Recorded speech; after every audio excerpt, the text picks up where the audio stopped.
Mulher virtuosa, quem a achará? O seu valor muito excede ao de rubis. O coração do seu marido está nela confiado. Assim, ele não necessitará de despojo. Ela só lhe faz bem e não mal todos os dias da sua vida. Seja muito bem-vinda ao canal Central da Palavra, dedicado a você, mulher, com palavras edificantes feitas especialmente para abençoar a sua vida. Antes de assistir a esse vídeo, se inscreva no canal, ative as notificações, deixe seu like, um comentário e compartilhe com quem você ama.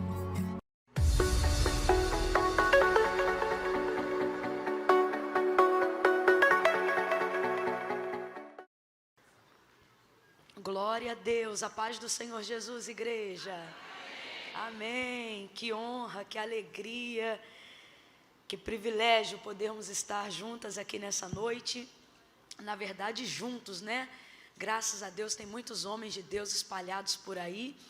E nós queremos louvar pela vida de cada um dos irmãos que estão aqui presentes. Eu quero render graças por todos vocês que estão aqui dentro, mas também, em especial, porque nós temos praticamente um número como esse aqui dentro, lá fora.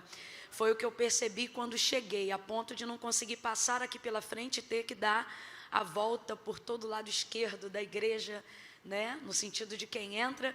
E aí, para minha surpresa, ainda vi gente ainda mais crente, mais fervorosa do que nós que estamos aqui, do que os irmãos que estão aqui fora. Passando aqui pela lateral, vi que a igreja tem uma quadra. Não sei, é da igreja a quadra? Vi que a igreja tem uma quadra e todos os lugares também estavam ocupados com irmãos em um outro compartimento aqui do terreno. E isso alegrou demais o meu coração, porque eu vejo que quando a gente quer realmente buscar ao Senhor, não há barreiras, né, irmãos? Não tem se tem cadeira, se não tem, se está perto, se está longe, eu quero o Senhor. E eu sei que o Senhor vai me alcançar aonde eu estiver. E esses irmãos que estão lá fora, acompanhando pelo telão de estacionamento, acompanhando pelo telão da quadra, outras que já, pelo menos até o momento que eu tinha entrado, ainda não tinham cadeiras, elas estavam somente ao alcance da nossa voz, como eu estou vendo algumas pessoas ali perto da escada, simplesmente ao alcance da voz, sem sentar, mas estão aqui para adorar ao Senhor, e isso é maravilhoso. Eu queria que nós estendêssemos as nossas mãos aos céus e rendêssemos graças ao Senhor, por ter o privilégio de estarmos hoje aqui com tanta gente que quer buscar a Deus de verdade, porque isso mostra que nós estamos aqui buscando ao Senhor. Eu gostaria de pedir às irmãs que estão aqui dentro que dessem o melhor glória a Deus pela vida dos irmãos que estão lá fora. Aleluia! Oh, glória a Deus, glória a Deus. Agora eu não sei se vai ser possível, mas não custa nada tentar, né? Eu vou contar de 1 a 3, e só para a gente perceber que os irmãos que estão lá fora estão acompanhados e ligados conosco na mesma conexão, na mesma atmosfera do que nós estamos nos propondo a viver diante de Deus aqui dentro nessa noite, só para entender que eles estão debaixo da mesma cobertura. Aqui dentro nós vamos fazer o maior silêncio possível. Eu vou contar de 1 a 3, e quando eu disser 3, todas as pessoas que estão, tanto no estacionamento quanto na quadra, vão reagir lá fora com maior glória a Deus que elas puderem. Eu sei que aqui é tudo climatizado e é bem fechadinho. Não sei se a voz delas vai conseguir entrar aqui, mas nós vamos fazer silêncio para tentar ouvir. Se a gente ouvir, a gente responde com aleluia. Quem entendeu, diga amém. Amém. A imagem que é passada para o telão lá fora é a lateral ou é a da frente? Qual que está no momento? Não sabem? Lá em cima? Vou contar de 1 a 3. No 3, a gente aqui quietinho, e lá fora vai dar um glória a Deus. Se a gente ouvir, a gente responde com aleluia pela vida deles, tá bom? Lá fora, todo mundo que está aí fora, preparem. É 1, é 2, é 3. Digam glória a Deus. Oh, aleluia! Aplauda o Senhor pela vida desse povo, gente. Oh, nós estamos debaixo da mesma cobertura. O Cristo que tem separado coisas grandes para fazer aqui dentro vai derramar da sua glória aí fora também. Oh, glória a Deus. É isso aí. Aleluia. Oh, aleluia. Eu estou sentindo a presença de Deus aqui. Oh, aleluia. Tem dia que eu sinto a presença de Deus, eu fico calma, tranquila. Tem dia que eu fico serena, mas tem dia que eu fico assim, ó, tremendo. Não é nervoso não, é de presença de Deus. Os anjos de Deus estão trabalhando ao nosso favor nessa noite aqui. Deus está despachando muitas ordens, muitas ordens, muitas ordens, muitas ordens, aleluia, oh aleluia. Olha para uns 2 ou 3 aí, diga: minha casa toda veio. Vê se ela é crente ligada, vê se ela entendeu. Mas cadê? Teu tio está aqui, teu primo está aqui, teu filho tá, eu estou aqui, minha casa toda veio, minha casa toda veio, oh aleluia, aleluia, que bom, glória a Deus. Deus abençoe a vida do pastor Paulo, é uma alegria, uma honra poder retornar à Igreja Batista Monte Oreb, esse lugar que tanto abençoa a minha vida e a minha casa. Deus abençoe a pastora Marileia. Eu estou chocada, porque é a primeira vez que eu vejo ela cantar. Eu olhei para Ellen e eu falei: Ellen, tua mãe canta muito. Aí ela: menina, como quem diz assim, sabe de nada, inocente. Eu falei: estou chocada, meu Deus do céu. Que autoridade, que graça, pastora Marileia. Por favor, cante mais vezes. Cante mais, aleluia. Deus abençoe. Louvar a Deus pela vida do pastor Marcos, esse servo do Senhor. Amo, porque à medida que eu vi sua esposa falando sobre o projeto do resgate da arte, lembrei do que já havíamos conversado em uma outra oportunidade. Inclusive já pedi perdão a ele por isso, porque eu gostaria de ter feito parte, ainda que indiretamente, do trabalho acerca do balé que teve, e eu não consegui. Quem perdeu fui eu, mas não quero perder um próximo. Por favor, me dê uma nova oportunidade, tá bom? Então, como eu estava dizendo, me alegra porque ele e a esposa são muito fechamento um do outro. E isso é muito bacana. Se bem que eu estou pensando em levantar um processo investigativo, porque essa menina tem filho. E eu falei: você não me engana não, você é do grupo dos juniores. Semblante de adolescente que só. Deus abençoe, irmã Thaís, a sua vida. Brincadeiras à parte, é claro, vocês são um casal muito de Deus, viu? Deus abençoe. Pastor Marcos ficou vermelho, não fica não, pastor. É brincadeira, todo mundo aqui sabe disso. Deus abençoe esse casal, louvar a Deus pela vida da Ellen. Ellen, ela é psicóloga, é serva, uma mulher de Deus, é extremamente alegre, mas quando ela pega o microfone para falar, ela também dá uma aula de eloquência e oratória, né? A bicha gasta tanto que chega a me dar até raiva. Falo: Jesus, me dá essa dicção dessa mulher, Senhor. Não é que eu quero a dela, não. Eu digo: ministra sobre mim também. Você enobrece o reino na nossa visão, Ellen. Em que sentido? A gente ouve você falar o que você traz para a casa de Deus, para a igreja, através de tudo que você conquistou, através do ensino, da busca pelo conhecimento, e faz a gente se sentir muito importante, como quem diz assim: no reino de Deus nós também temos pessoas excelentes para cuidar de nós. Sabe? Deus abençoe sua vida, continue lhe dando graça. Louvar a Deus pela vida da irmã Ângela Nascimento, que está sempre ajudando aí no trabalho com a mulherada. Deus abençoe, irmã Ângela. Hoje ela está rouca, mas vai dar glória. Vai ficar curada enquanto glorifica. E Deus abençoe também, feliz em estar conhecendo a ministra Roseli. Deus abençoe, irmã Roseli. Eu gosto quando glória a Deus. Gosto quando menciono um nome e percebo esse tipo de reação. Sabe por quê? É o tipo de gente que está dizendo assim: é isso mesmo, porque ela merece essa honra, porque a gente gosta dela, porque ela tem vida com Deus. Deus abençoe, irmã Roseli. Deus abençoe, amém. Glória a Deus. Gente, vamos abrir as nossas Bíblias no Evangelho do Senhor Jesus, segundo escreveu Lucas.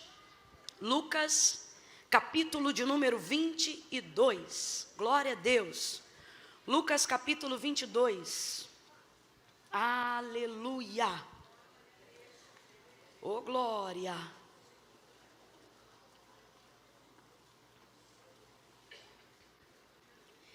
Enquanto você termina de localizar o texto sagrado, deixa eu otimizar o meu tempo bem rapidinho aqui, só para anunciar para vocês, que quando o culto terminar, obviamente fora desse ambiente de adoração que estamos aqui agora, todos os materiais que eu trouxe, que são camisas e vestidos, estarão disponíveis para vocês que desejarem adquirir lá fora na saída da igreja. Acredito que nas proximidades dos estandes de venda. É isso, Eliane? Eliane é chapa quente, irmão.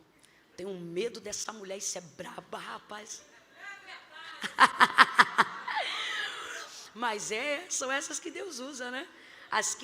Paulo vai escrever uma coisa, Eliana, eu não ia falar isso não, mas eu vou falar. Paulo vai escrever aos Coríntios e ele vai dizer assim, em dado momento, ainda que amando-vos cada vez mais, seja menos amados de vós.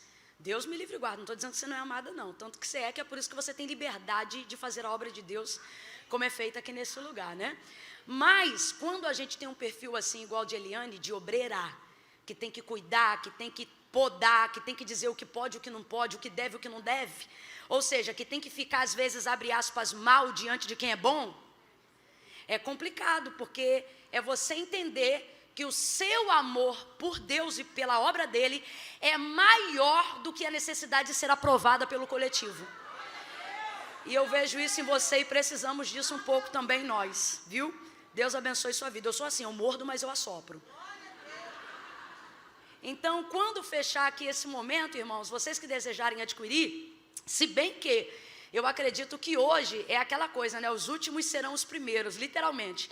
Porque para a galera que quer adquirir, eu acho que vai ficar mais rápido e mais fácil para quem está lá fora. Não precisa ir agora, porque a minha galera lá sabe que a gente não trabalha com a venda do material enquanto o culto está em andamento, só quando de fato acaba. E aí eu estou dizendo isso porque eu creio que o pessoal lá de fora tem vantagem nesse sentido, né? Já estão lá pertinho, mas nós trouxemos uma quantidade para que todos aqueles que desejarem, vou fazer igual comercial, enquanto durarem nos nossos estoques, vão estar lá fora para atender vocês, tá bom? Com a galera que o Senhor me abençoe, que tem trabalhado comigo. Tem aqui uma bata que é um dos carros-chefes, porque ela é muito popular, muito bacana de usar. A bata cinza, com a cruz e o leão no meio. Eu costumo falar rapidinho sobre ela, porque ela não é o carro-chefe à toa. Ocorre que ela faz o que dentro do meio da moda a galera chama de block color, que é quando você consegue colocar qualquer cor chocante sem contrastar e criar um ambiente harmonioso por causa do preto e do cinza. Se liga nessa tutorial que eu dei agora. Que isso! Mas tá aí, eu sempre brinco com as irmãs quando eu anuncio que eu particularmente tenho algumas dela, porque ela tem esse recorte na manga, fazendo o casado do preto com cinza. E você diz, irmã Camila, por que você trabalha assim? Porque eu descobri que esse modelo afina a cintura. E afinar a cintura é de Deus. Posso ouvir um amém? Então tem essa lá. Tem uma também que foi feita pensando nos homens, tá legal? É uma malha estonada, bem descolada, com um leão de boca bem aberta, bem feroz. Completa para mim, só para eu saber que todo mundo está me ouvindo. Você aí fora também, completa para mim. Eu disse que o leão está bem? Bem? Isso aí, bem feroz. Irmã Camila, então para quem é essa camisa? Rapaz, isso aqui é para macho alfa. Isso é para homem brabo, rapaz. Lá em casa, vez ou outra, quando eu digo que eu vou fazer uma coisa e o meu marido não quer que eu faça, e aí eu quero, né, num vigio naquela hora, e eu vou fazer. Ele diz, você não vai. Ah, eu vou.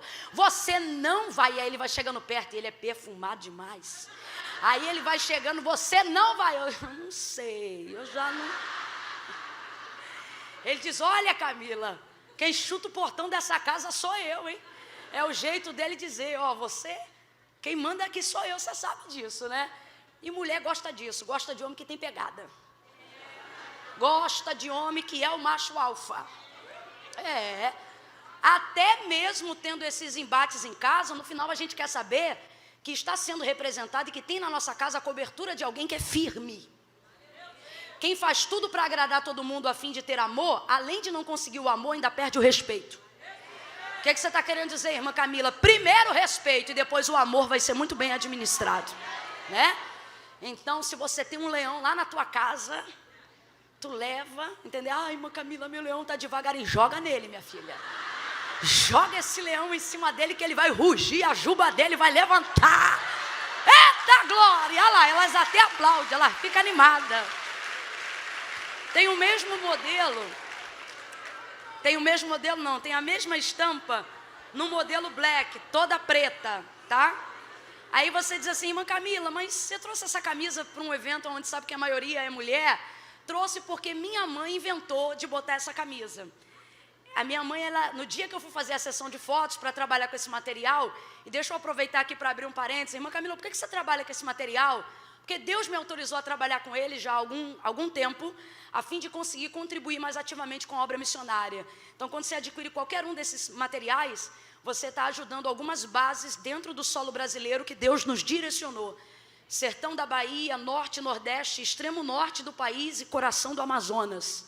Áreas onde dentro do solo brasileiro o nome de Jesus nunca antes havia sido mencionado. E nós estamos conseguindo desenvolver um trabalho de evangelização através de uma ação social muito forte. E é um sonho para mim realizado, que a igreja tem me ajudado e obviamente junto com isso se realizado comigo, porque eu já trabalhei muito no que tange a braço, a perna, a levar o que eu tinha na minha casa, e eu sonhava com o dia em que eu poderia contribuir de maneira expressiva, monetariamente falando, que é você conseguir usar menos logística e mais efetividade no impacto missionário. E hoje, com a ajuda da igreja, a gente consegue fazer isso. Enviar ofertas extremamente expressivas, onde a gente consegue não só ajudar um projeto, mas começar e concluir. No sentido, tipo assim, o que nós vamos fazer com essa oferta? Vamos fazer um prédio? Então, a gente consegue dar continuidade de maneira objetiva por causa da venda desse material. Então, só para você entender, o objetivo é esse. Aí, voltando minha mãe, no dia que eu fui fazer a modelagem, né, as fotos para desenvolver aí o loja virtual, Camila Barros OFC, que é uma forma de você conseguir adquirir via WhatsApp, minha mãe não estava, vamos dizer assim, no casting das modelos. Só que ela não sabia. Aí ela me chega toda arrumada e diz, eu vou fotografar.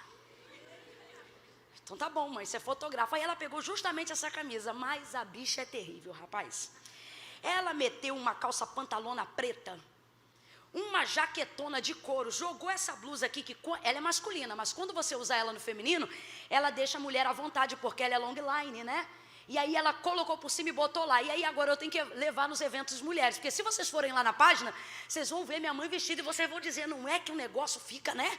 Punk mesmo, tipo, eu sou mais assembleonossauro, não combina. Mas pra galera, né, que é mais assim, igual minha mãe, arrojada pra frente, minha mãe é crente até o tutano, viu? Combina a beça. E agora eu tô tendo que divulgar entre as mulheres, porque a mulherada quer saber qual é a que minha mãe usa. É essa daqui. É essa aqui. Isso aqui é crente arrojado, irmão. Isso aqui é para quem quer causar, tá? Aí é aquela pessoa, irmã, eu não gosto. Eu estou indo para o culto, não estou indo para uma festa. Se for minha mãe diz, querida, meu culto é uma festa. É para essas irmãs aí, elas vieram hoje, eu estou percebendo. E tem esse outro que é o queridinho delas, o vestido baby look, longo, preto, com leão colorido, estou vendo uma ali já usando. E a galera está adquirindo ele com vontade, porque eu digo que ele derruba 10 anos em qualquer idade. Meu irmão botou uma sandalinha, um tênisinho. Se tiver 60, vão dizer mentira, é 50. Se tiver 50, vão dizer que é 40. Se tiver 40, vão dizer é 30. Tem gente que ainda acha que eu estou na casa dos 20. Olha Deus aí. Aleluia. Alguém pega aqui para mim? Obrigada. Lucas capítulo 22. Foi a palavra que Deus colocou no meu coração para essa noite. Verso 28 em diante. Oh, aleluia.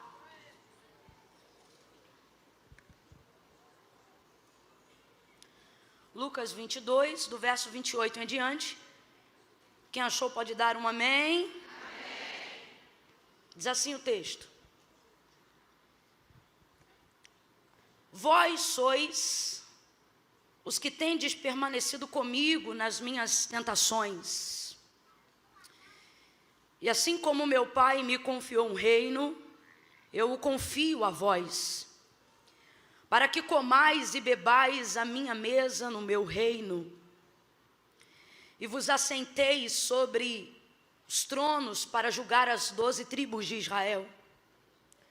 Simão, Simão, Satanás vos pediu para peneirar como trigo, mas eu roguei ao Pai por ti, para que não desfaleças a tua fé.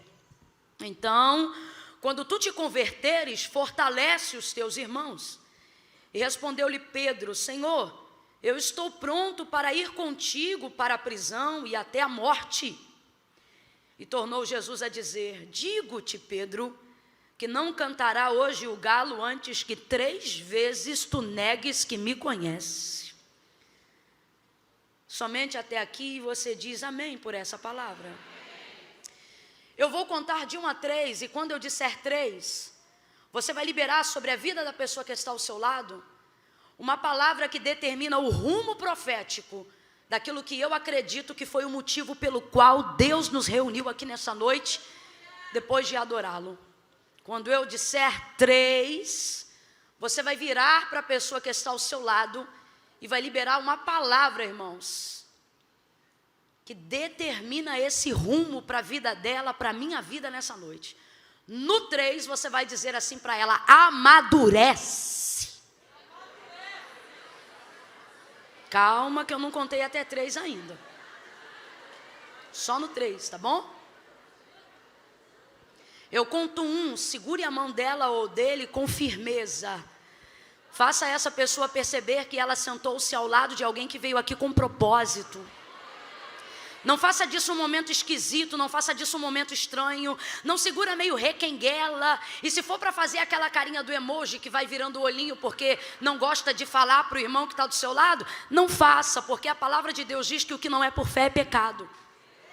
E aqui ninguém é obrigado a nada, a adoração verdadeira é espontânea, e o que é espontâneo é voluntário. Agora, se você entende e acredita que muitas vezes, para Deus chegar em alguém, Ele pode usar anjo, pode usar o que for, mas normalmente a prioridade de Deus é passar por nós, a fim de chegar em alguém. Se você entende que a vida de alguém pode ser abençoada num aperto de mão, se você entende que a vida de alguém pode ser alcançada por causa da intrepidez, da unção que ocupa a sua vida, segure com firmeza e faça essa pessoa perceber que você não veio fazer uma social. Faça ela perceber que calhou dela sentar ao lado de uma profetisa do eterno. Segure a mão dela aí. Segure a mão dele se você estiver ao lado de um homem. Segure com firmeza. Eu conto 1. Tire o sorrisinho de canto de boca, porque Deus quer falar conosco muito seriamente. Eu conto 2. Deus vai passar pela boca de alguém agora, através dessa palavra. Irmãos, em nome de Jesus, julgos antigos serão despedaçados pelo poder da unção de Deus neste lugar. Todo mundo aí fora, conosco agora, 2,5. Quando eu disser 3, você vai chacoalhar e vai dizer para ele ou para ela: amadurece, amadurece. Aí para o vizinho da ponta não achar que você foi usado só para um, você repete a mesma coisa para o outro, tá bom? 3, libera a palavra, vai! É tempo de amadurecimento. Oh, aleluia! Glória! Aleluia! Amadurece.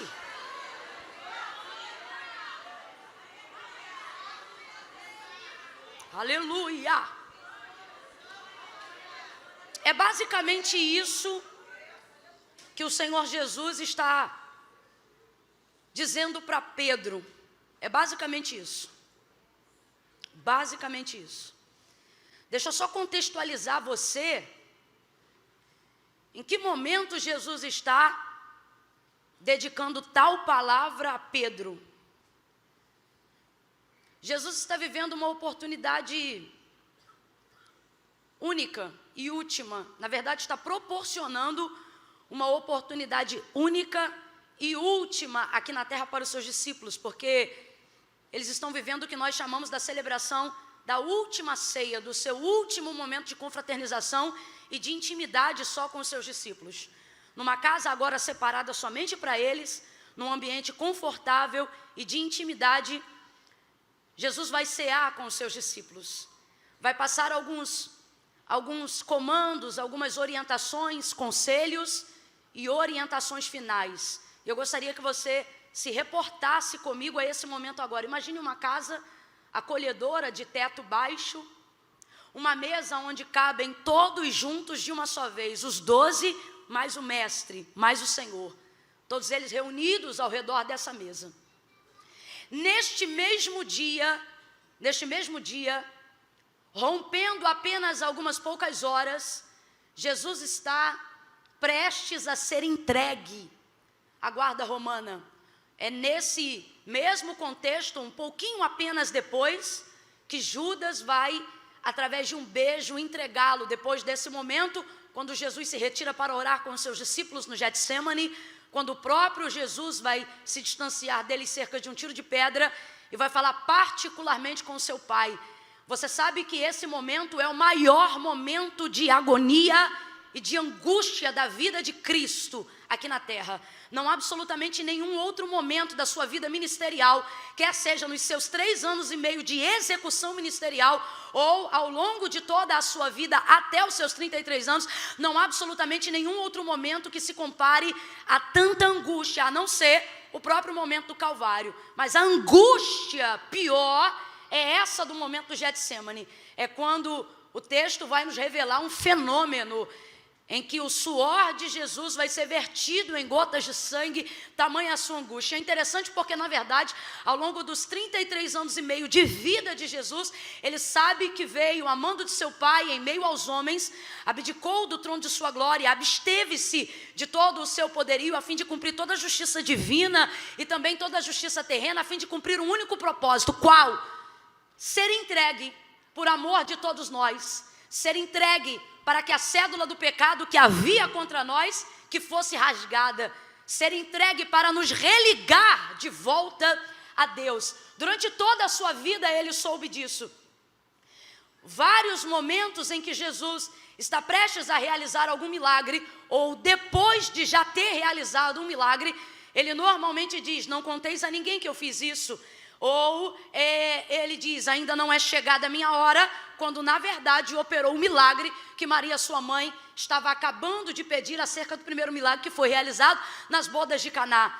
E qual é a hora? De que hora ele estava falando? Ora, ele falava do seu momento de morte de cruz. Ele entende que toda a sua vida terrena, que toda a sua vida carnal, que toda a sua vida humana, ela estava caminhando para um momento em específico. Essa era a hora. Agora veja, a angústia que envolvia Jesus, ela era tão grande no Getsemane, que mesmo consciente de que toda a dedicação da sua vida, durante os seus 33 anos e meio, culminaram para a realização desse momento. Ora, se durante todo o tempo essa hora ainda não tinha chegado, pois bem, chegou a hora, e mesmo consciente disso, ele vai orar, e ele vai dizer: Pai, se possível for. Isso leva a gente a entender o nível de angústia. Tem coisas que, por mais que você tenha consciência de fazer, por mais que você saiba o dia e a hora, o momento de fazer, nada tem o poder de te livrar emocionalmente do trauma que é fazer aquilo, da dificuldade que é fazer aquilo. E isso fica isso fica confirmado no comportamento de Jesus. Consciente de tudo isso, mesmo assim vai chorar. Consciente de tudo isso, mesmo assim vai pedir ao Pai. E por que ele pede? Porque o Pai sempre ouve tudo o que ele pede. Mas nesse dia, o Pai vai ouvir, mas este pedido em especial não será atendido. E é por isso até que ele continua a oração dizendo: meu pedido é esse, porém, sobretudo, todavia, seja feita a tua vontade. Ou seja, eu sou consciente do que vim fazer aqui, mas estou pedindo, todavia, minha consciência está aqui, seja feita a tua vontade. Angustiado, seu suor vai se verter em gotas de sangue. Que momento é esse? O maior momento de dor da sua vida. Que momento é esse? É a véspera do Calvário. Momentos, horas, minutos que antecipam uma surra, que antecipam um açoite, que antecipam o cumprimento original e concreto do que o profeta Isaías havia declarado acerca dele. E o que? Ele seria moído, castigado pelas nossas transgressões. O castigo que nos traz a paz estava sobre ele, e pelas suas pisaduras nós seríamos sarados. Mas sarados a preço de sangue, a preço de angústia, a preço de dor, a preço de traição, a preço de exposição. Sangue inocente, tudo isso vai acontecer. Uma coroa de espinhos vai ser tecida e vai ser colocada na sua cabeça. Uma cana vai ser colocada em sua mão. Mas antes de olharem ele como como exposição de vergonha. Ai, você não é rei? Então toma a coroa. Ai, tu não dizes ser o rei? Então toma o cedro. Mas na verdade é uma coroa de espinhos, é uma cana. O texto diz que pegam esta cana e antes de obrigarem ele a segurar, primeiro dão com ela na sua cabeça, aonde já tinha coroa de espinhos, e pá! Violentamente o agridem e o seu sangue começa a ser extremamente derramado. Vai carregar a cruz que era a sentença do nosso pecado. Oh, como Jesus vai sofrer. Agora veja, tudo isso que eu acabei de relatar segue-se apenas minutos e poucas horas depois do momento que nós acabamos de ler. Que momento é esse? Esse momento é o momento que antecede tudo isso que você ouviu até agora. E esse momento, irmã Camila, qual que é? Esse momento é de comunhão. Esse momento é de festa. Esse momento é de celebração, de confraternização. Agora, Jesus dá uma aula para nós de controle, equilíbrio, domínio próprio. Por quê? Ele sabia ou não sabia tudo que ele passaria depois desse momento de ceia? Sabia ou não sabia? Jesus, porventura, foi pego de surpresa? Claro que não. Se no período da celebração, enquanto ele está em comunhão com todos os seus discípulos ao redor da mesa, ele mesmo olha para Judas e diz: o que tendes a fazer, faze-o logo, faze-o depressa. Consciente de que isso já aproximava a sua hora, consciente de que sua hora era chegada, eu vou perguntar de novo: Jesus sabia tudo isso que eu relatei, que lhe iria acontecer depois do momento da celebração da ceia, sim ou não? Sim ou não, igreja? Sim ou não? Consciente de tudo isso, ele não vai permitir com que absolutamente nada do que ele está para viver depois roube dele a alegria do agora. Que capacidade fenomenal! Agora, essa não é uma capacidade apenas de Cristo, mas uma capacidade que foi compartilhada aos homens. Se assim não fosse, o próprio Cristo jamais teria compartilhado conosco o seguinte ensinamento: não cuideis de andar ansiosos por coisa alguma. Há uma capacidade em nós para que nós possamos fazer o que Jesus está fazendo nesse momento. O que Jesus vai fazer? Agora, no seu momento de celebração, ele vai aproveitar esse momento para dar alguns conselhos finais, para dar algumas orientações. Afinal, ele, na sua natureza humana, vai se ausentar. E você sabe que 3 dias é o suficiente para quem não está estruturado se afastar daquilo que aprendeu. A maior prova disso é que uma das primeiras realizações depois de Jesus, depois da ressurreição de Jesus, é ir de encontro aos discípulos de Emaús. De que discípulos são esses? Discípulos dos quais o próprio Jesus, antes de ser crucificado, já havia dito: ficar em Jerusalém. A ordem era para ficar em Jerusalém, não importa o que acontecesse, mas Jesus já vai ter que vir da ressurreição, tendo que buscar esses 2 que estão saindo da direção e do comando que ele havia dado. O próprio Jesus vai demonstrar momentos de descontentamento, não com a sua liderança, mas com a maneira deles aprenderem. Vez ou outra ele dizia: vocês são tímidos. Vez ou outra ele usava os discípulos como exemplo da geração. Oh, geração incrédula, até quando vocês me terão convosco? Ele estava dizendo: até quando vocês vão negligenciar a oportunidade de aprender comigo? É como se Jesus dissesse: se vocês estão tímidos agora na minha presença, o que será de vocês na minha ausência? Então Jesus vai aproveitar esse momento de celebração agora para dar alguns comandos finais. Jesus vai falar sobre a manifestação do seu reino. E eu acho que dentre muitas coisas que fazem ele ser Deus, essa é uma das que me chama a atenção. Qual? Perceber que somos falhos, perceber que temos pontos de negligência, perceber que temos pontos de erro, mas ainda assim não nos destituir do comando que ele nos deu. Por quê? Porque na verdade não é que ele acredita em nós, é que ele acredita nele. É que ele acredita no investimento dele, no poder do nome dele, no ensino dele. Por que eu estou dizendo isso? Gente, dá uma olhada rápida entre os discípulos. E como diz o próprio Augusto Cury, olhando rapidamente por cima, você vê um sanguíneo, você vê um outro bipolar.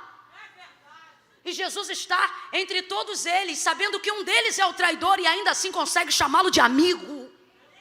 Jesus está sendo hipócrita, leviano, sagaz? Não. O que Jesus está dizendo? Aquilo que você faz contra mim não muda quem eu sou para você. Amigo, amigo.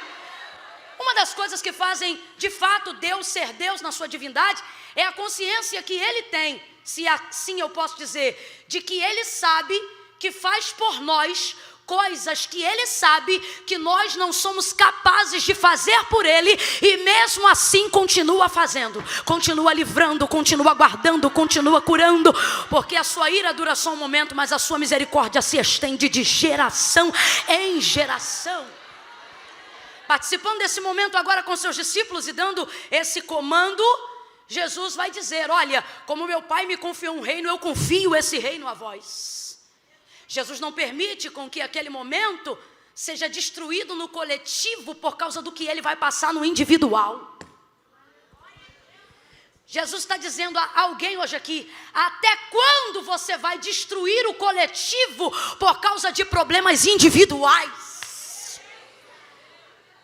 Até quando nós vamos permitir que a nossa ansiedade não domine só a gente, mas também destrua o ambiente do lar, destrua a convivência conjugal, destrua a paz do ambiente de trabalho? Consciente de que vai viver todas essas coisas, o controle está em suas mãos. E o texto diz, irmãos, agora avalia comigo esse dia. Vamos comigo lá para aquela sala onde Jesus está com seus discípulos. Ele pega o cálice, ele pega o suco da vide e ele diz assim: este agora é o meu sangue que é entregue por vós. Eu estou fazendo essa aliança com vocês. Quem é que gosta de culto de ceia? Diga amém. Quem aqui costuma ter uma roupa especial porque tem em grau mais elevado o culto da ceia? Diga eu aqui. Eu sei como é. É um culto que a gente chora mais, é um culto que a gente se entrega mais, porque a gente sabe do que está sendo lembrado. Agora imagine um culto, abre aspas, é só para você entender. Imagine um culto onde o homenageado é o celebrante. É só para você entender a oportunidade que os discípulos estão tendo ali naquele momento. Você imagina, irmãos, se por muito menos numa imagem não corpórea, mas na manifestação do Espírito, quando ele passa na igreja, já tem gente que cai de um lado, outro que chora 3 dias, outro que não consegue falar português, outro que é batizado no Espírito Santo, outro que é curado na hora, e quando alguém pergunta o que é essa doideira, você diz: Jesus passou lá no culto, rapaz, Jesus passou lá na palavra.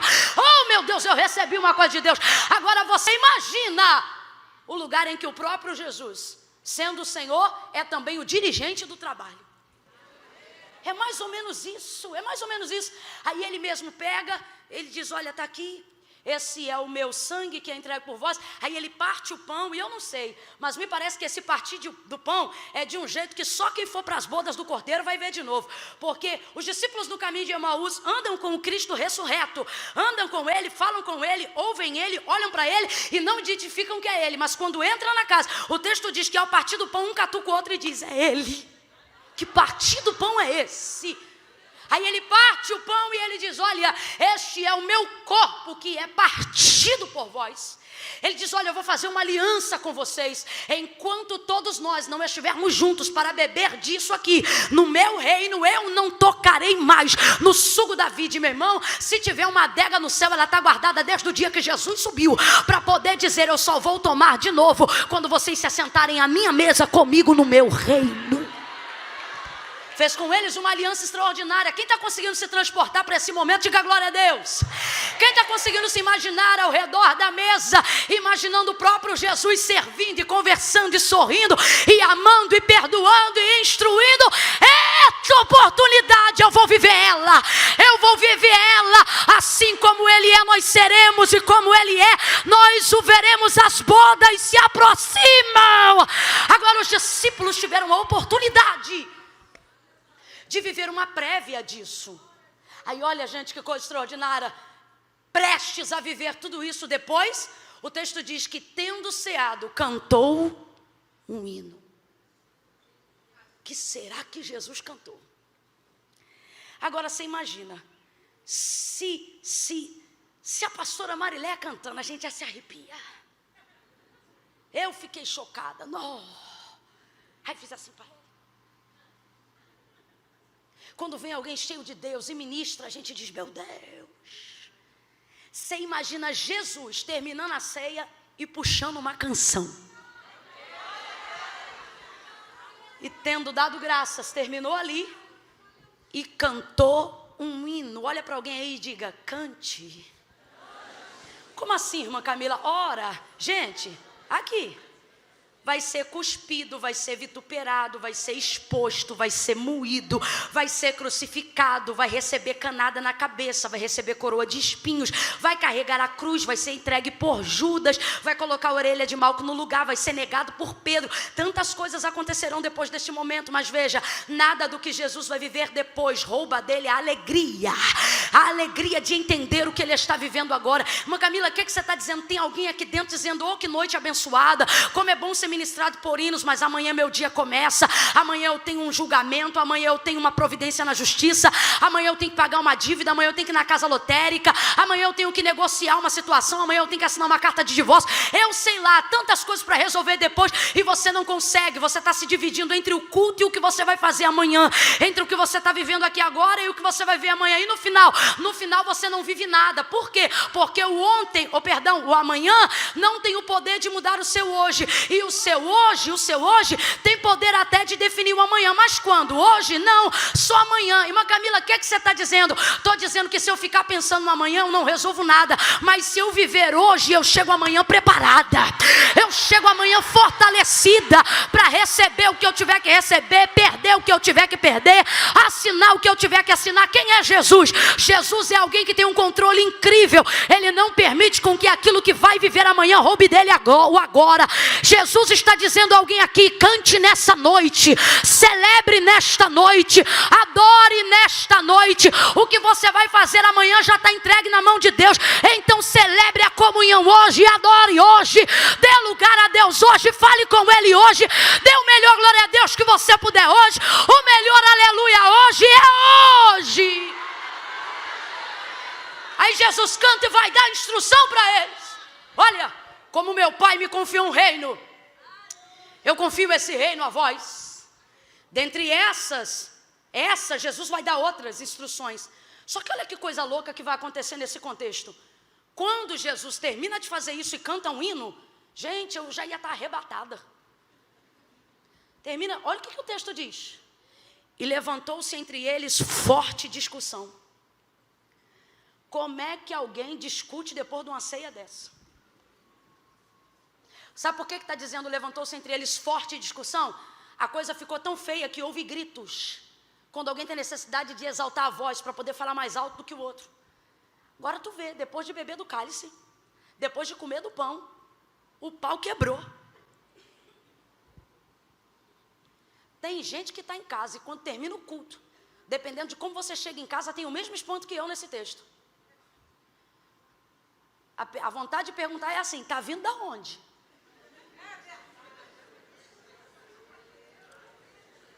Não foi para a igreja que você falou que ia? Foi para a igreja. Não, mas já chega.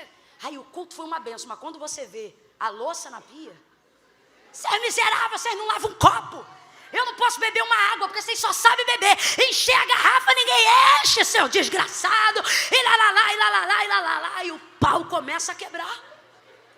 Depois de você quase ter sido arrebatado pelo poder da igreja, chega em casa virada no giraia, chutando tudo, reclamando, brigando com o marido, reclamando do chinelo da porta de quem não tirou as fezes do cachorro do quintal, reclamando da toalha molhada em cima da cama. Isso é só para a gente refletir. Só que o caso aqui é muito mais sério.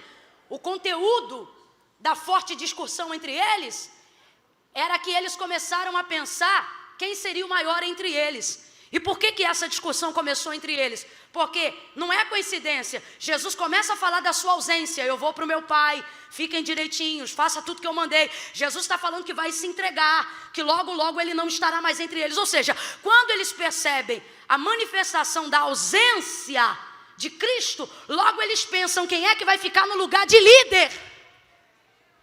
Primeira coisa, Jesus não pode ser substituído por ninguém.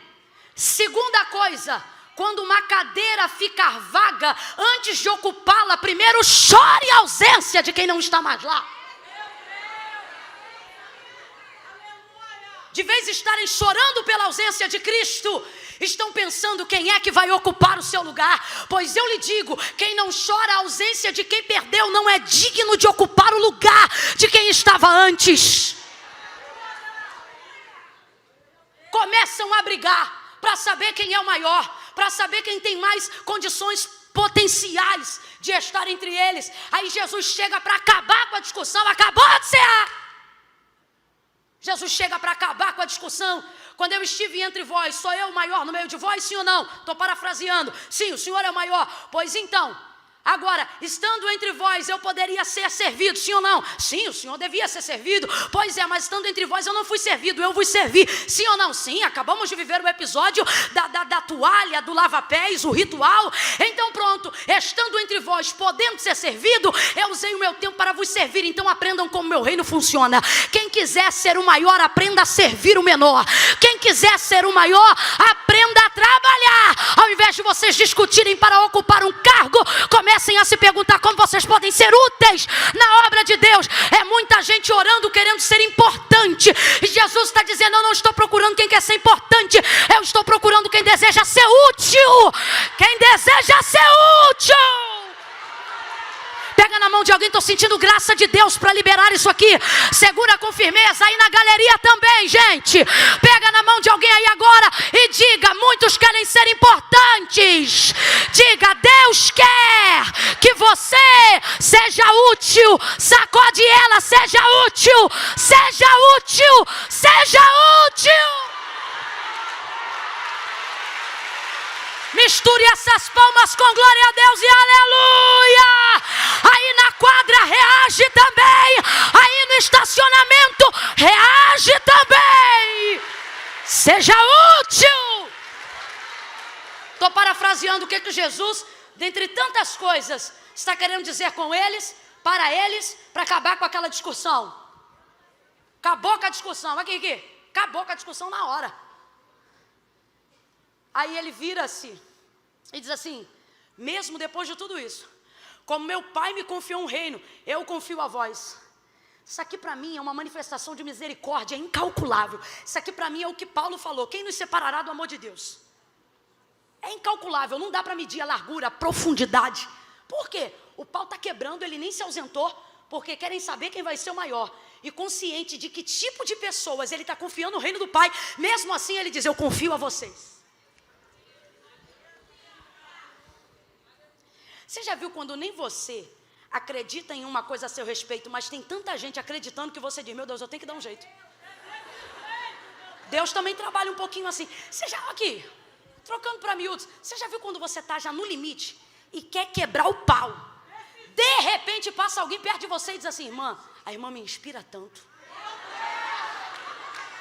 Já viu? Já aconteceu isso com você? Já aconteceu o dia que você decide. Você diz assim, hoje eu vou chutar o tabernáculo. Eu vou arrebentar com a tenda. Aí alguém manda um zap para você. Menina, minha vida mudou desde o dia em que você foi lá na minha casa e orou. Olha, te conhecer foi uma bênção. Aí você diz, rapaz, eu não valho nada não, mas para não decepcionar essa irmã. Já aconteceu isso com você? Comigo também já aconteceu. Tipo assim, tive algum problema com alguma companhia aérea para poder chegar em algum compromisso, acontecer alguma coisa. Aí quando eu chego lá, dá tudo errado, a companhia não faz nada direito e o funcionário não está capacitado para responder. E eu tenho muita dificuldade, não como não saber, eu tenho dificuldade com a falta de humildade em admitir que não sabe. E aí mentir, enganar e fazer qualquer coisa. E aí numa hora dessa eu perco um pouco do controle. E quando eu penso em perder, que já entrou em ebulição dentro, quando eu estou pronta que eu vou quebrar o pau do lado de fora, aí a pessoa olha para mim e diz assim, eu te conheço. E eu ainda vou tentar atropelar, vou dizer, minha filha, você me conhece, mas uma coisa é uma coisa, outra coisa. Quando eu penso em dizer isso, a pessoa diz, eu admiro tanto você. Aí eu já vou diminuindo. Mas ainda está aqui. A irmã é uma bênção. Aí eu já reio. Muda ou não muda? Deus também faz assim. Você diz, Senhor, não vou dar conta. Ele diz, mas eu já botei na tua mão. Você diz, Senhor, podia ter escolhido outra pessoa. E ele diz, podia, mas escolhi você. Senhor, mas vão me criticar, não vão gostar. Alguém vai olhar para mim, alguém vai dizer assim, eu acho que você não merecia. E você querendo bater boca, dizer, mas nele me escolheu. Não é assim não. Isso aqui é a maior manifestação da graça do Reino de Deus sobre nós. Como assim, irmã Camila? É quando, por exemplo, Deus confia algo a você, quer seja uma família, um marido, um cargo, e por causa da nossa incompetência, incapacidade, desequilíbrio, o momento pessoal da nossa vida, a gente pensa, eu não vou dar conta desse ministério, eu não vou dar conta desse cargo, eu não vou dar conta da minha empresa, eu não vou dar conta nem de ser crente. Irmã Camila, eu acho que eu não vou dar conta de nada, nem da minha salvação. Aí Jesus está dizendo, não precisa dar conta não, só precisa confiar, porque meu pai confiou. Aí quando alguém vê a nossa incapacidade, alguém diz assim, eu acho que você não merece, e a gente quer bater boca. Não tem que bater boca não, tem que concordar, tem que dizer, eu também acho que não, mas ele me entregou mesmo assim. Eu também acho que não, mas ele confiou mesmo assim. É graça. Deus está dizendo a você, você vai experimentar novos níveis de manifestação da graça de Deus sobre a tua vida. Sacode os 2 ou 3 aí e diga, é graça, é graça, é graça. Eu realmente não merecia um marido desse, mas é graça. Eu realmente não merecia ser escolhida, mas é graça. Tem muita gente melhor do que eu, é verdade, mas é graça.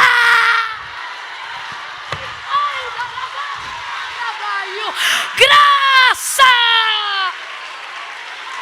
Hey, baraijo.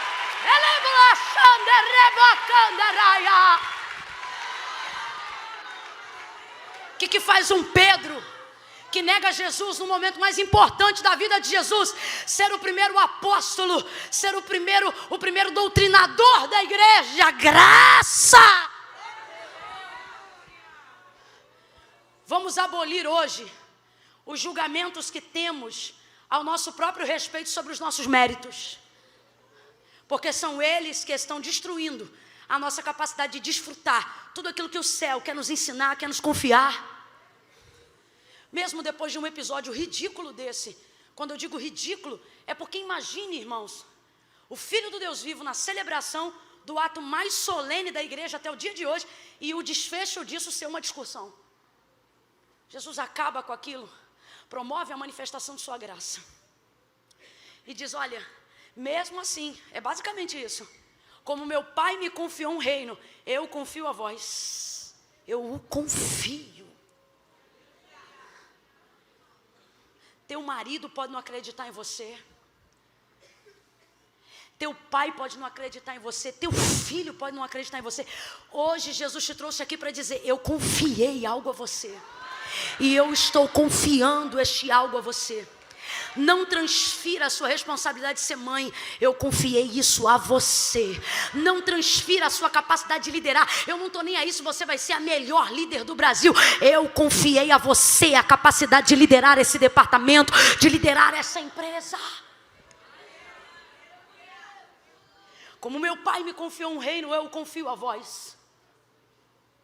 Só que olha que coisa interessante, tendo dito isso, ele se vira rapidamente para Pedro e diz, Simão, Simão, quem você acha que começou a briga? Os 12 estão discutindo, mas ele só exorta de maneira diretiva um. Quem você acha que começou essa fusaca?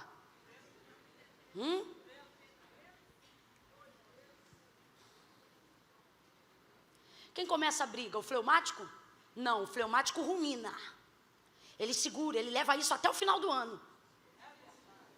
O sanguíneo não leva até o final do ano, ele estoura agora. Ele cria problema para os outros para o final do ano, mas também depois perdoou, acabou. Os 12 estão discutindo, mas Jesus vai direto em Pedro. E veja, meu irmão, não sou eu que estou cortando não. O texto está escrito desse jeito. Olha isso. Como meu pai me confiou um reino, eu confio a vós, para que comais a minha mesa no meu reino, e vos assenteis para julgar as 12 tribos de Israel. Simão, Simão, Satanás te pediu para peneirar como trigo. Aqui, ó. É assim, ó. É tipo assim, acabei a briga, dei o ensinamento e chamei o da confusão. Simão, Simão, 2 vezes. O que é isso? Despertamento. Completa para mim, chamou o nome dele 2 vezes. O que é isso? Despertamento. Simão, Simão. Pergunta aí o nome da colega, rápido. Qual é o nome dela? Agora chama 2 vezes. Despertamento, isso é despertamento. Lembra quando Marta se distraiu nos afazeres? Podia ter dito só Marta, mas não, ele disse Marta, Marta. Lembra quando em Atos, capítulo 9, entrou no caminho de Saulo? Saulo, Saulo. Jesus está dizendo a alguém aqui, eu estou te chamando, olha para mim.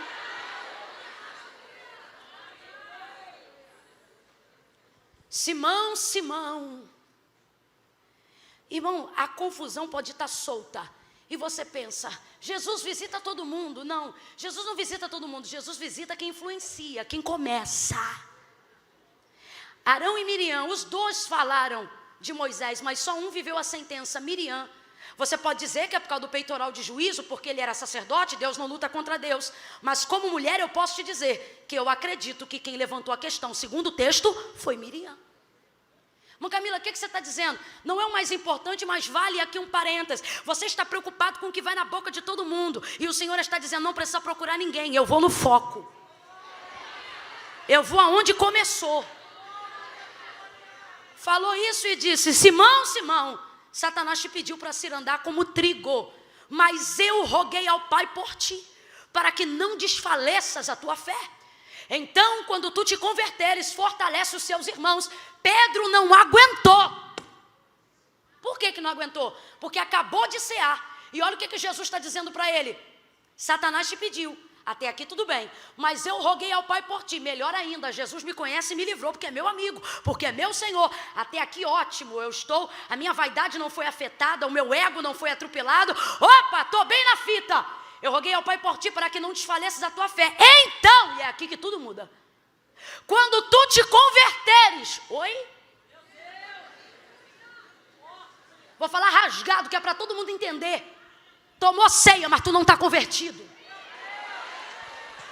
Tomou parte no sangue, bebeu do cálice, comeu o pão, estou te inserindo na videira, estou te inserindo no corpo, mas a obra de conversão não está concluída, tu não é convertido. Eu tenho um amigo lá em Brasília que quando eu faço alguma coisa errada, falo alguma bobagem, alguma coisa assim para mexer, para brincar com ele, ele vira para mim na hora e diz assim, tá ceando assim? É um jeito de dizer assim, tu é crente, miserável. É mais ou menos isso. Agora tenha esperança, por quê? Porque não há exortação de Jesus sobre a vida daquele que ele ama, sem vir salpicada de misericórdia. Olha o que ele diz. Então, quando tu te converteres, ou seja, tu não está, mas vai ficar. E ele diz assim, olha, vai ficar tão bom, que quando tu te converteres, tu vai fortalecer a fé dos seus irmãos. O que Jesus está dizendo nas entrelinhas? Pedro, você é bom, mas não está pronto.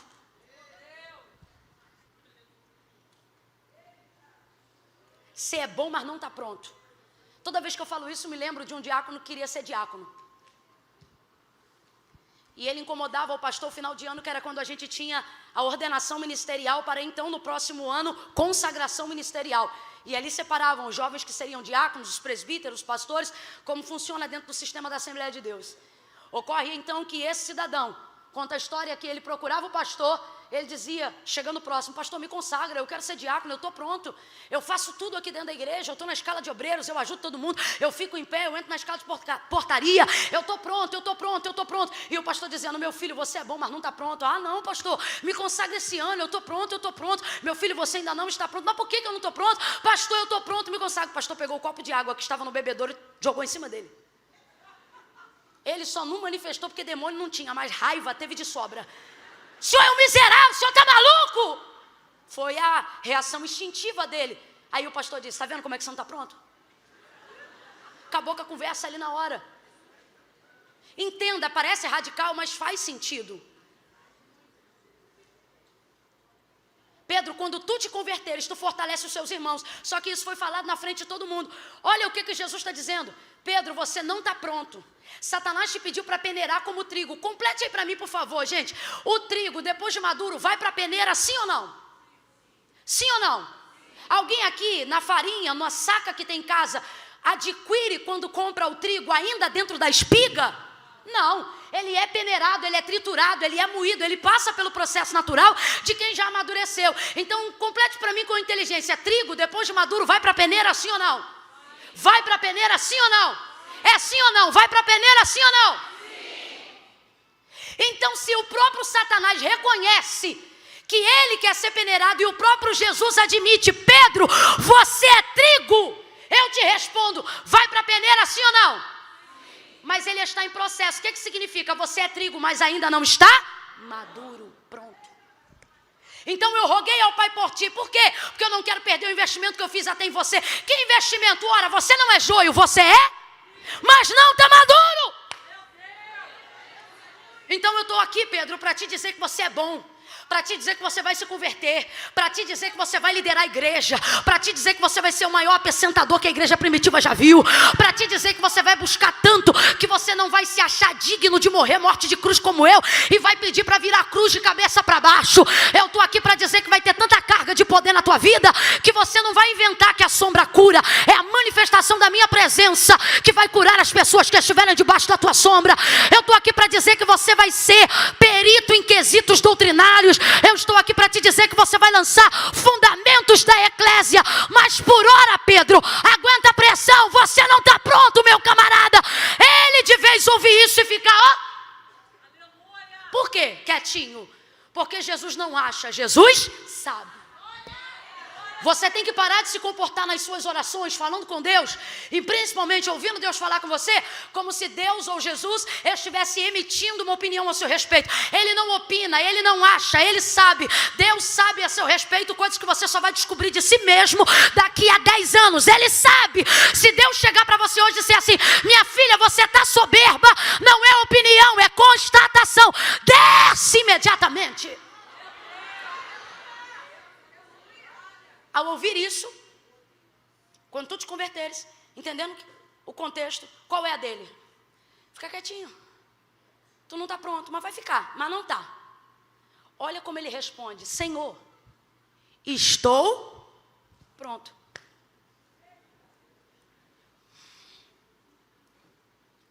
No contexto do que nós estamos ministrando aqui, o que Jesus está dizendo para Pedro é exatamente isso. Pedro, você é bom, mas não está pronto. Aí ele ouve a exortação, ele ouve, o despertamento, e de vez fica quieto, ou dizer amém, não. Olha como ele responde: estou pronto. Vez ou outra a gente faz isso.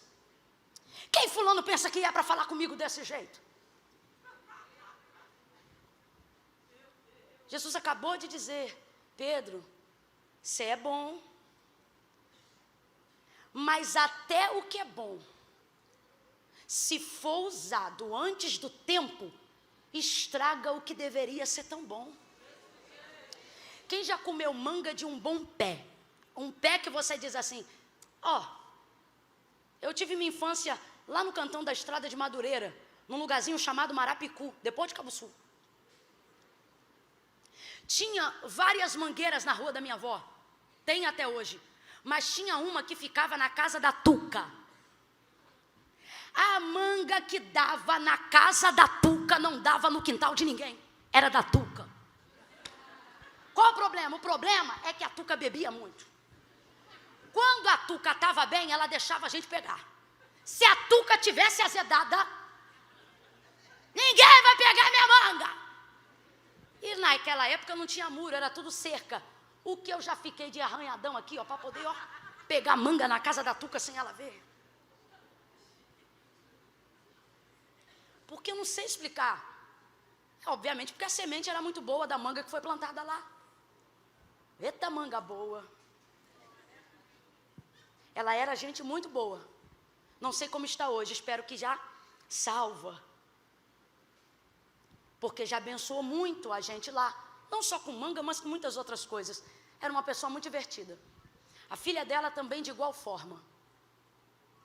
Mas quando estava azeda, estava azeda. Mas a gente queria manga da Tuca.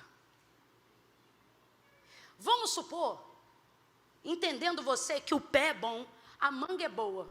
Mas se você pegar verde, você vai desfrutar de todo o sabor que ela tem para te oferecer? Não, não vai.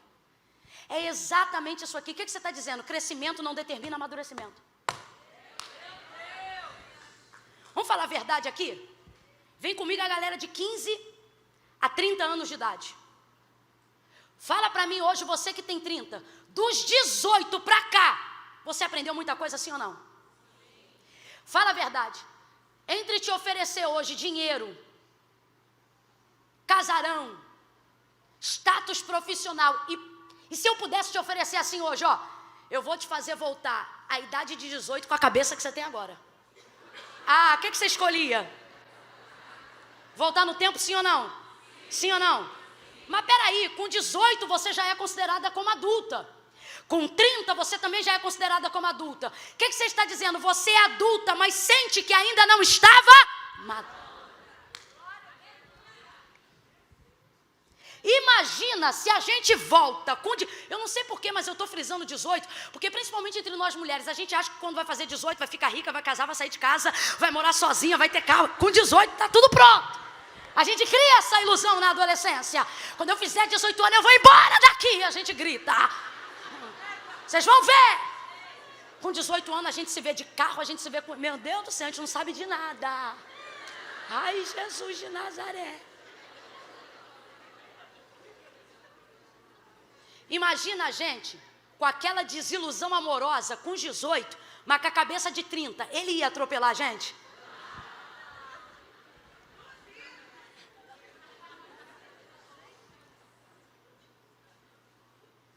O que Jesus está dizendo? Pedro, não é porque você cresceu, não é porque você me conhece, não é porque você acabou de cear que você está maduro.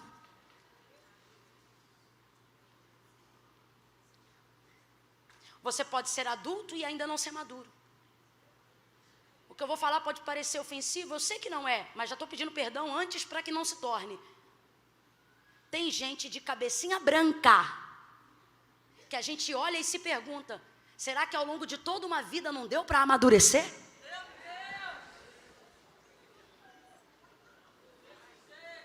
Meu Deus do céu.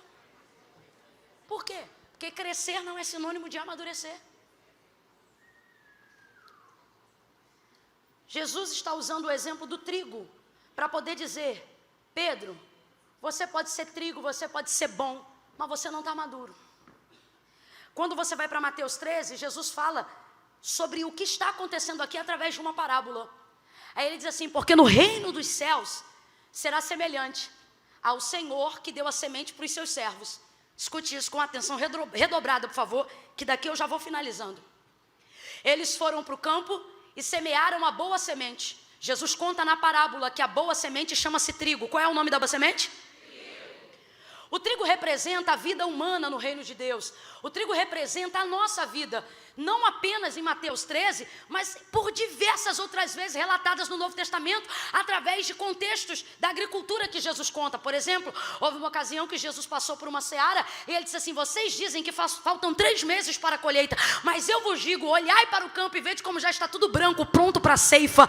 Jesus está falando sobre as vidas serem alcançadas pela salvação do Evangelho, pela salvação de Cristo Jesus. Jesus está ensinando. Então, o homem representa o trigo. Ouve isso? Aí volta para a parábola de Mateus 13, ele diz assim, o meu reino é semelhante à parábola do semeador, que pegou a boa semente da mão do seu senhor e semeou o trigo no campo, a boa semente. Então eu vou perguntar de novo, qual é a boa semente? Os servos do campo semearam a boa semente, trabalharam, araram a terra, colocaram uma boa semente, regaram. Só que o texto diz que em dado momento o sono lhes arrebatou, chegando à noite eles dormiram. O sono fala do quê? O sono fala de um processo que todos nós estamos sujeitos a passar. O momento da impotência. Por melhor servo que você seja, você não pode tudo o tempo todo. Veja, é o mesmo contexto da parábola das virgens, Mateus capítulo 25, por exemplo.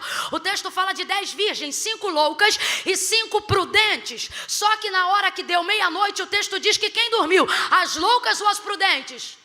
Não, o texto diz que todas dormiram. A gente frisa na cabeça que é louca, porque acha que sono é coisa de imprudência. Não, a falta de azeite na reserva é imprudente, o sono é para... O que o texto está dizendo? Você não tem o controle de tudo o tempo todo.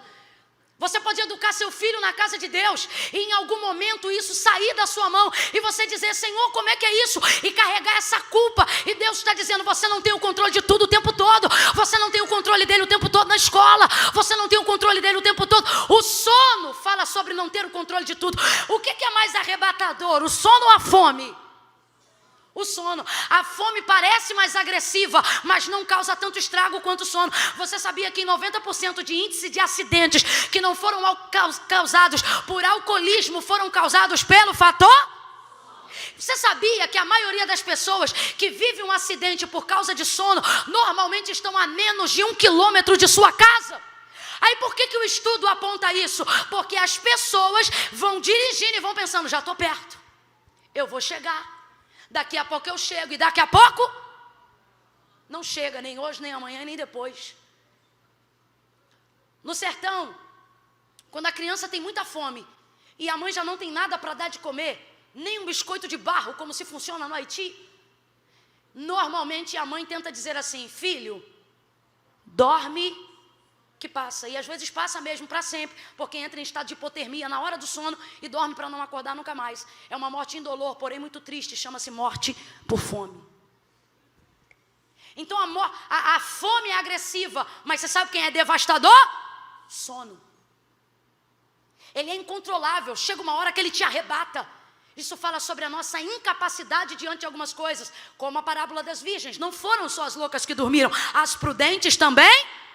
Não está tudo no seu controle. Escute isso. Aí o texto diz que depois deles terem semeado toda a semente de trigo, eles dormiram, todos dormiram. São servos, estão no campo do Senhor, porém o sono chegou e eles dormiram. Aí o texto diz que durante a noite, enquanto eles dormiam, veio o inimigo. E o inimigo lançou sobre a terra arada, pronta para receber a semente de trigo. Porém, ele lançou sobre toda a terra a semente do joio. O joio é a semente do inimigo. Completa para mim, por favor. O joio é a semente do... Aquela que vem durante a noite, aquela que se aproveita da fraqueza, aquela que usa a terra que foi preparada para o Senhor para ganhar a sua semeadura. Vai ouvindo aí. Quando os servos acordam de manhã e percebem que o joio está crescendo junto com a boa semente, que é o trigo, eles ficam desesperados e conta Jesus na parábola. Eles saem correndo até a porta da casa de seu senhor, bate na porta e dizem, Senhor, qual foi a semente que tu nos deste para semear? Ele diz, olha, eu dei a boa semente para vocês. Qual é a boa semente? Mas agora ocorre que o joio, erva daninha entre as sementes de cereais, está crescendo no meio do trigo. O Senhor quer que nós vamos lá agora e arranquemos essa semente? E ele diz, não, essa semente quem semeou foi o inimigo. Ah, Senhor, então nós vamos lá agora. Olha o zelo com o campo, olha o zelo com a terra. Não é maldade, é zelo. Só que um erro não deixa de ser um erro só porque é sincero. Senhor, nós vamos lá agora e vamos arrancar esse joio. E a palavra do Senhor diz em ponto de exclamação em Mateus 13, e disse-lhes o Senhor, não! Tem um ponto de exclamação, grita comigo, diga não! Não! Diga de novo, não! O Senhor diz, não toque no trigo, deixa crescer junto. Sabe o que a gente tem que aprender? Primeira coisa, trigo não é influenciado pelo crescimento de joio. Primeira coisa que a gente tem que aprender, parar de superestimar o joio, como se por estar crescendo junto ele vai poder sufocar o trigo. Não, não, não, não. A terra que cresce o trigo também cresce o joio. Agora veja, o joio só cresce, porém o trigo frutifica. O trigo produz, e é isso que distingue ele do joio. Tem muita gente que não me toque, aí é joio, aí tem que desmascarar, aí é joio, aí alguém tem que falar, aí alguém tem que fazer, e o Senhor está dizendo, não faz nada, deixa o joio crescer junto. Por quê? Crescimento de joio nunca diminuiu a produtividade de trigo. Crescimento de joio nunca sufocou a capacidade do trigo. A gente tem que ter isso em mente. O Senhor diz não. Completa aí para mim de novo. O Senhor diz não. Ele diz, sabe por que não? Porque ocorrerá que na tentativa de vocês arrancarem o joio, junto com eles vocês vão levar também o... E qual que é o problema? Vocês não vão saber distinguir agora, antes da ceifa, o que é joio e o que é trigo. E por que não vão distinguir? Porque ocorre que o joio, que o trigo, é igualzinho ao joio na fase de crescimento. Quando eu falo de trigo, você lembra da espiga, já cheia de gominho, né? Quem já viu um galinho de trigo aí? Nem aquele de decoração da ceia nunca viu? Quem já viu um galinho de trigo aí? Mas no processo de crescimento, ele não tem aquela espiga robusta. Então, se você coloca um galho de joio e um galho de trigo um do lado do outro, você vai ver que eles são extremamente parecidos, extremamente semelhantes. O que a gente está dizendo? O trigo deixa de ser trigo só porque está em fase de crescimento? Porém, se você tentar arrancar o joio quando o trigo está em fase de crescimento, junto com o joio você leva o trigo. Por quê? Porque apesar do trigo ser trigo, ele é exatamente igual ao joio quando está em fase de... Agora nós precisamos definir alguns pontos. O joio é a semente do inimigo. O trigo é a semente do Senhor da terra. Os servos dizem, nós não podemos deixar o joio crescer com o trigo. Vamos arrancar. O Senhor diz, não façam isso. Por quê? Porque nós vamos ter prejuízo. Que prejuízo? Já pensou se vocês, para arrancarem um joio, levarem com ele um trigo? Ah, Senhor, agora isso aqui é coisa minha. Eu tentando convencer o Senhor, Senhor, e se eu conseguir limpar a terra toda de joio, e junto com, sei lá, 1000 feixes de joio, eu só derrubar um galinho de trigo, nós vamos ter prejuízo assim mesmo. Por quê? Porque 1000 feixes de joio são iguais a nada. Porque joio não produz, joio não frutifica, joio não carrega, joio não tem, joio só ocupa espaço. Agora, acerca do trigo, diz assim o agricultor. Disse assim o próprio Jesus e propõe assim todas as parábolas. Se você semear uma semente de trigo, se ela te devolver pouca, ela te devolve 10. Ele diz assim, 10, 20, 30 e até 60 e até 100 por... Está dizendo o seguinte, a semente do trigo ela é tão boa que para ter trigo você só enterra uma, mas ele vai te devolver. Se te devolver pouca, ele te devolve no mínimo 10. Por isso que o agricultor quer semear trigo, por isso que a vida do homem vale a pena.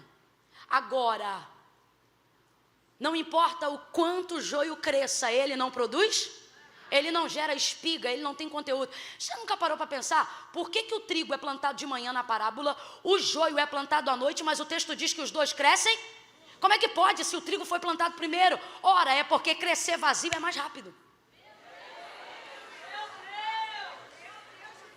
Como é que ele alcança o status do trigo tão rápido? Porque ele está crescendo vazio. Agora, o dia da ceifa vai determinar quem produz. Escute isso aí. Aí o Senhor diz não. Quando o Senhor diz não, a gente como servo tem a impressão de que Deus está querendo preservar o joio. Mas não é que Ele está preservando o joio. Ele está tolerando o joio porque a sua prioridade é o trigo. Você precisa entender que quando um trigo estiver em questão, vale a pena tolerar o joio. Você tem que entender que se para perder quem não presta, para perder a semente do mal, se para perder quem não vale nada, a gente tiver que colocar em cash alguém que Deus está investindo, a gente tem que tolerar. Mas sabe o que está acontecendo? Nós estamos vivendo uma geração onde todo mundo é líder, onde todo mundo quer resolver tudo, onde todo mundo sabe tudo. Ah, porque se você não falar, eu falo. Ah, porque alguém tem que falar. E quem disse que é você? Tem uma coisa que não mudou. O quê? Ele ainda é o Senhor da terra. E não há vontade, não há zelo, não há serviço que eu como serva queira fazer que venha descumprir o princípio da liderança do Senhor. Irmã Camila, o que você está dizendo? Estou dizendo que quando Deus diz não, é não. Estou dizendo que quando Deus diz não, a gente tolera. Estou dizendo que quando Deus diz não, a gente aguenta. Ah, mas eu vou ficar ouvindo isso? Vai ouvir isso. Ah, mas eu não vou falar nada? Não vai falar nada. Jesus está dizendo, deixa crescer. Deixa crescer. Aí ele diz, por ocasião então do dia da ceifa, nós vamos cortar os dois. Só que aí o joio vai estar definido como joio. Por quê? A gente quer arrancar joio em fase de crescimento e com isso tende a destruir trigo no caminho. Quando na verdade, para o joio aparecer como joio, você não precisa denunciá-lo. O tempo mostra quem ele é.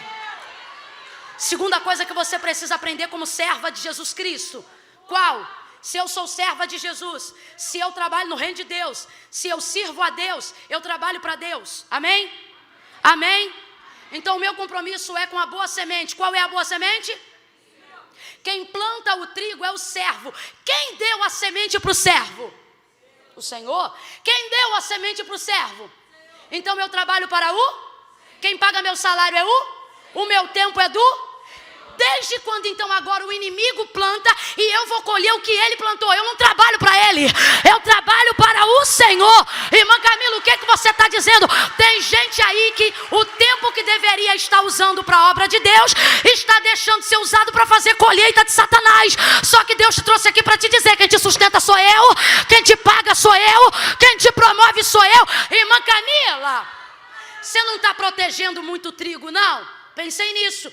E aí Deus falou comigo: não, diga para a minha igreja que eu não quero elas preocupadas com o joio, eu quero elas ocupadas com o trigo. Ah, não, eu vou falar bem rasgadão, porque quem já ouviu vai ouvir de novo, e quem não ouviu vai ouvir agora.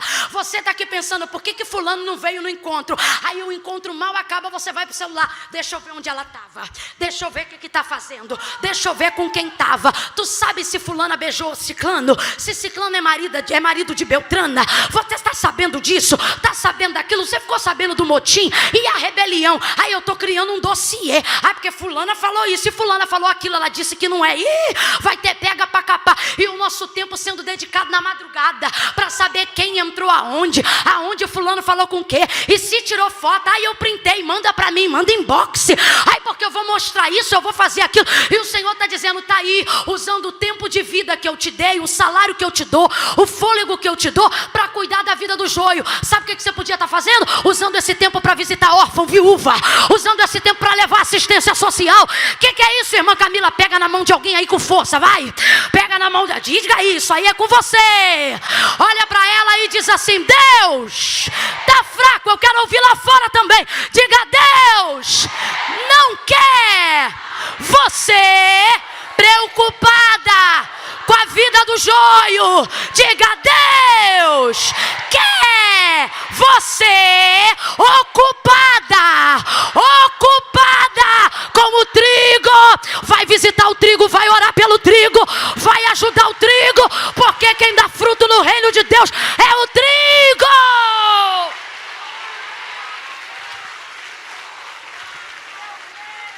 Mas ninguém vai falar que ela é joio. Você acha que só você sabe? Ah, não, vou falar. Deus está mandando, eu vou falar. Você está com um negócio te comendo aqui dentro, dizendo: ai, porque eu tenho um negócio que já vazou, e você sabe que vazou, e você acha que vazando só você sabe? O Senhor está dizendo: tira a tua mão.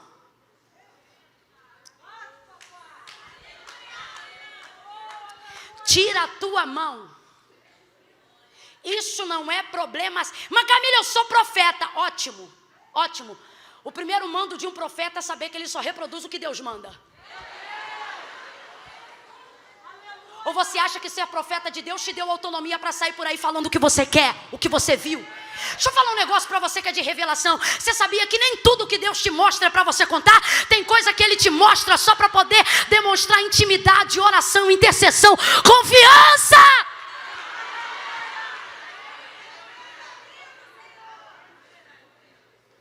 O Senhor está dizendo na parábola: não.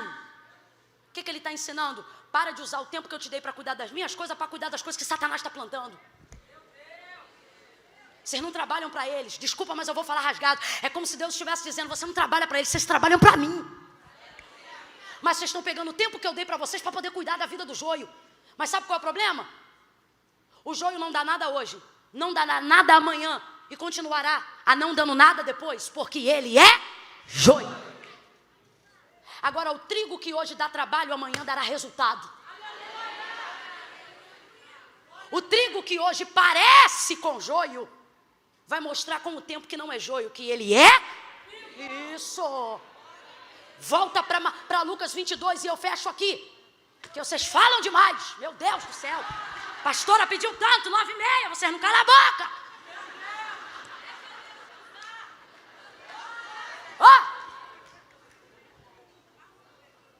Volta para Lucas 22. O Senhor está dizendo: Satanás te pediu para se andar como joio? Te pediu para se andar como? Satanás sabe quem é trigo. Eu sei que não é Satanás que está dizendo eu vejo ele como trigo. É Jesus que está usando o exemplo do trigo. Mas o que Jesus está dizendo? Pedro, você não é joio, você é trigo. Agora volta para aqui, para a aplicação, para você que está me ouvindo. Ei, galera da quadra, pessoal do estacionamento, vocês que estão aí na porta da igreja lá atrás. Eita, povo crente. Se é trigo, vai passar pela peneira. Mas por que Jesus está orando para o Pai?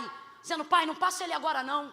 Veja, o problema não é se vai passar, o problema é quando vai passar. Por quê? Pai, qualquer discípulo meu vai estar pronto para passar. Agora, o quando determina se vai estar pronto ou não. Então, o que ele está dizendo? Senhor, eu não vim te pedir para livrar ele da peneira amanhã. Eu não vim te pedir para nunca provar um discípulo meu. Eu vim aqui pedir só para o Senhor não permitir com que ele vá agora. Por quê? Porque senão vai destruir meu investimento. Agora se liga na aulinha de agricultura para a gente fechar. Cresce joio, cresce trigo. Cresce junto. Eu estou aqui pregando falando de joio. E você vai tomar uma taca, como diz o maranhense agora. Por quê? Porque enquanto eu estou pregando, você fica fazendo a sua listinha de quem é joio. Aí, ó, Deus está falando, ó. Joio. A fulana, joio. Aquilo é joio. Joio, joio. Sei, te conheço. Você faz uma lista de quem você julga ser joio. Porém, escute isso aí. Isso é um equívoco muito grande. Por quê? Não há em nós condições antes dos frutos de determinarmos quem é o joio. Por isso o Senhor está dizendo: não toca. Por quê? Porque o trigo, quando está crescendo junto com o joio, é exatamente igual. Só que o que Jesus está falando com Deus agora? Estou parafraseando para você entender. Pai, ele parece joio, mas ele é.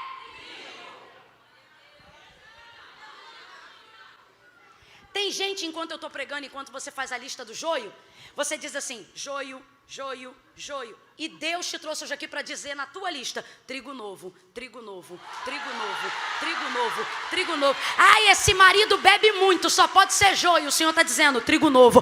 Ai, porque esse filho é muito rebelde, só pode ser joio. E o Senhor está dizendo: trigo novo. Ai, porque essa vizinha me perturba muito. E o Senhor está dizendo: novo dá trabalho, mas maduro vai te prosperar. Maduro vai te fazer crescer. Por que Jesus está intercedendo? Porque novo. Novo, Pedro, é irritante. Novo, Pedro, é sanguíneo. Novo dá trabalho. E você está dizendo: não é possível que é joio. Deus me trouxe hoje aqui para te dizer: realmente não é. É trigo novo. O problema é que o trigo, quando é novo, é igual. Então, por que a gente tem vontade de arrancar enquanto cresce? Porque a gente não tem paciência para ver esse traste amadurecer. Só que Jesus está intercedendo. Mãe Camila, quem sou eu? Intercessor. Você é intercessora na sua casa. Você é intercessora no seu local de trabalho. Deus te trouxe hoje aqui, meu irmão. Você que está aí fora. Você que está aí na quadra ouvindo essa palavra. Você que está aí no estacionamento agora. Deus te manteve sentado, sentada ou de pé onde você está. Aí até agora para poder limpar a tua visão. E fazer você entender que não é porque é novo que não prestará. O Senhor está dizendo: não seja um arrancador. Seja um intercessor. Seja alguém que vai interceder pedindo pelo tempo. Seja alguém que vai interceder rogando por amadurecimento. Ouça isso. São iguais no período do crescimento. O trigo novo é assim. Parece joio, mas é trigo. Eu sei que quando você olha aquele boletim vermelho desse menino, português vermelho, matemática vermelho, educação artística vermelho. Aí para acabar, educação física 0. Aí você lembra das promessas. Deus, tu falou que ia ser um doutor, tu falou que ia ser uma mulher de Deus. Você diz, não é possível o Senhor dizer, esse boletim é do trigo novo. Continua botando ele na explicadora, continua falando com ele, continua orando, unge a cabeça dele. Ai mãe, para que tanto óleo? Chapa a mão nele. Porque novo dá trabalho.